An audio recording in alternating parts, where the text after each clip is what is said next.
အတွဲတွေပန်ကြံရောဖျားရောတိခုံခန်းရောသူတို့ကအပြစ်ချစ်သူများနေဆိုတော့ချစ်သူရှိတဲ့အထင်ခံရအောင်ရုံမသွားတော့ဘူးခွင့်ယူလိုက်တော့မယ်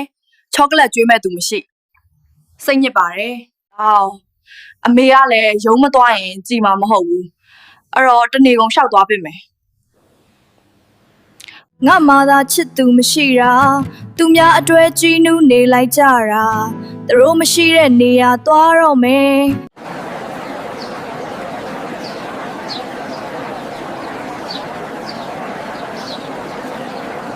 ချစ်သူစုံတွဲတွေနဲ့လွတ်ချင်လို့ဖျားလာပါတယ်ဆိုပုံများနေတယ်လို့ပဲ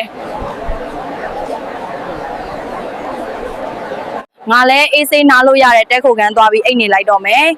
အိမ်ကလည်းပြန်မရသေးအတူတူအမအခန်းရသေးလားအခန်းမရတော့ဘူးမနေ့ကတည်းကအတွဲတွေဘုတ်ကင်ယူထားကြတာတော့အတွဲတွေပန်ကြံရောဖျားရောတိခုံခန်းရောသူတို့ကအပြစ်ငါလည်းငါအိမ်ငါပြန်တော့မယ်တကယ်ပဲ